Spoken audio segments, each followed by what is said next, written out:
Hey ladies, this is Mocha Mommy here bringing you another video. And in this video, I want to talk to you ladies about Black women and our relationship to community service. So lately I've been doing something I don't normally do, and that is watch TV. So TV shows I've been watching are things like, the Magnolia Network. I watched the Chip and Joanna's Welcome Home. Watched a few episodes of that. I watched the Dream Home Makeover on Netflix, as I binge watched a couple episodes of Chopped. And I've been noticing a pretty reoccurring theme when it comes to Black women. We are very, very overrepresented in the service industry and when it comes to community service. And I really feel that it's starting to affect our wealth and our bottom line. It's a well-documented fact that the most popular master's degree among African American women is the Master's of Social Work.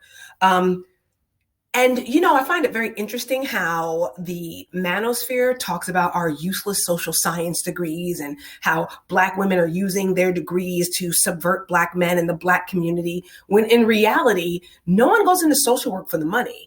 They go into social work in hopes of helping the community. And then when you get into the job and you see the realities of the community's reaction to your quote unquote help and the community's reaction to your quote unquote education, you'll see how a lot of times it goes unrewarded. So Black women, what I'm trying to get you to do is rethink your degree, rethink how you use it, and rethink how you use your time to serve the quote unquote community. Let's start with the episodes of Chopped. Now, each year, Chopped does an episode called The Unsung Heroes, which are basically all of the chefs who work for not-for-profits and charitable organizations. Not only have an opportunity to win prize money, they also win money for their charity of choice. So, Hispanic men and Black women were the majority of the contestants, if not all, for multiple seasons in a row. And I just know for a fact that culinary arts is one of those programs to where it's a lot of hard work. It's very labor intensive, and it requires a lot of long hours as well as skill, and sometimes unpaid hours in order to gain that skill. Black women, we should not be working in these soup kitchens and not-for-profit organizations if we're going to go through the challenge of getting that degree from Le Cordon Bleu or Escoffier or any of these high-end schools. Now, if you end up going to a community college and you pay your dues there, make it a point to do those stages and those internships at those high-end restaurants and catering companies, because we really don't want to be stuck in these underpaid jobs. Now, there are several very accomplished chefs who do give back to the community. One of them I'll recommend would be Tyler Florence.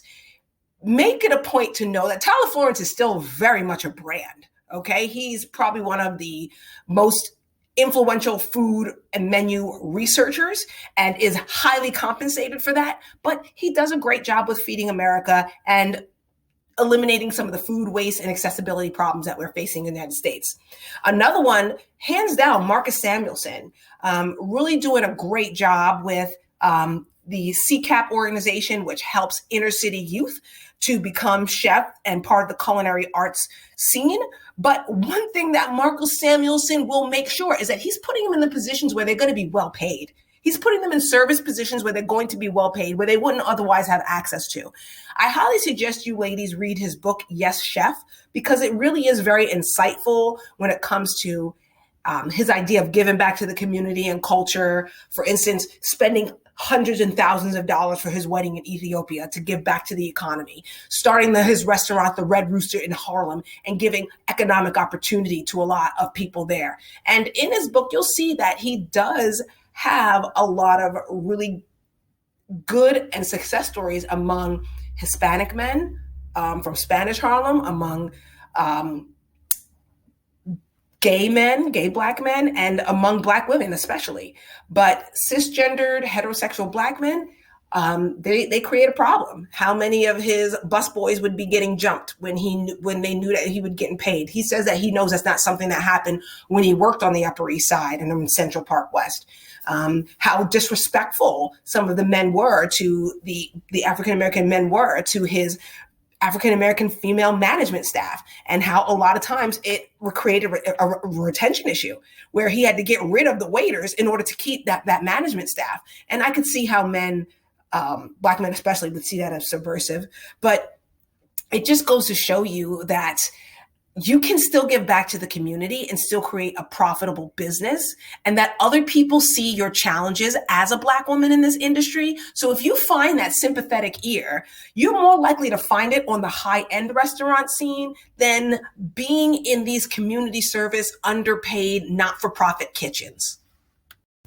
And I can honestly say the same thing about Black women in healthcare. Listen, there's no need for you to be working at the county hospital, these community healthcare clinics, or these outreach healthcare organizations long term. I'm sorry, if they're not paying back your loans, it is not worth your labor.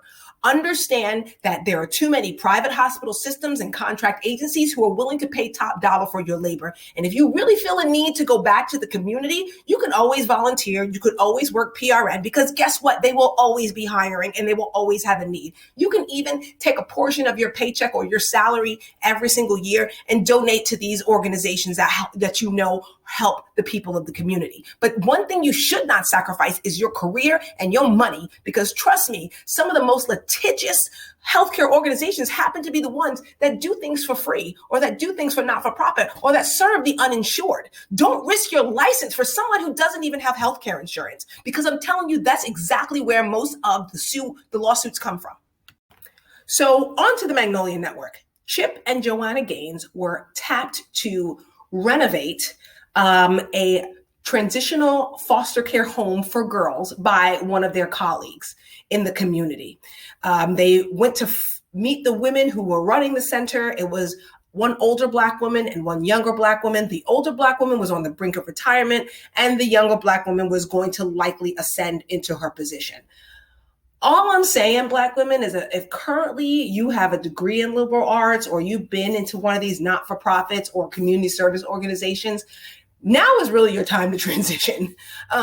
You really want to make sure that you're going to use that government service, that community service experience, to get into government service that will offer you a more stable retirement and better healthcare benefits. You may want to just donate money to this cause as opposed to donating your life to these causes. You may also want to do other organizations and charities that help other people. Because I'm telling you, like, these senior memory care facilities, they also need social workers and caseworkers, and a lot of them have a lot better insurance, pensions, and a lot better of a higher clientele, which will pay you for the same exact skill set. And you can still donate your time and your money. But one thing is, don't mess up your bag. You know, my oldest daughter wanted to do something to give back to the community, and she's working for a not-for-profit arts program where she volunteers twice a week. They offered her a full-time job, and I said, turn it down. You make more money in your restaurant on a weekend that you'll make 5 days a week working there,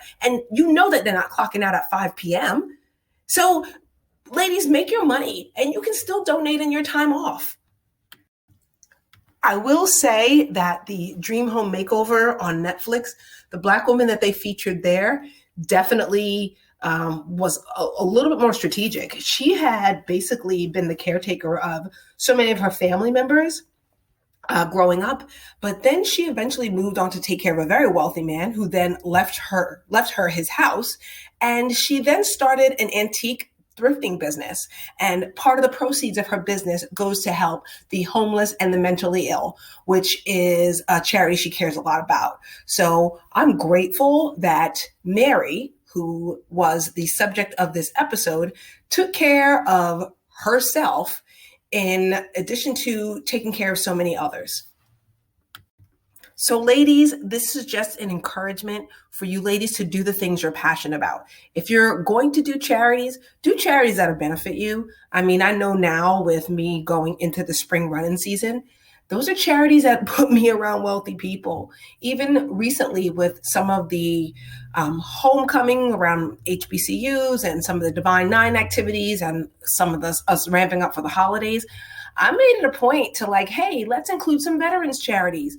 Listen, some of these young women, they're young, they're cute. You need to be doing charity around men who have guaranteed pensions. Like that's really what you need to be doing because, veteran service organizations, usually some of those senior level on the boards and who volunteer as well are extremely well connected. And those are things that you need to do when you're serving the community. Serve yourself too. Make sure you're getting something out of it. And listen, those charities will always need your money, will always need your time. It will be there when you get around to it. Trust me. No one's fixing these things anytime soon. So you're not going to miss out on anything. Trust me, there's always going to be a need out there and you will never be able to meet it totally and completely. So just make it a point to build yourself up, make sure you're taken care of, make sure that community service can commute into a good career or social connection that will benefit you. And don't just be a martyr for these causes. This is Mocha Mommy, and I'll see you in the next video.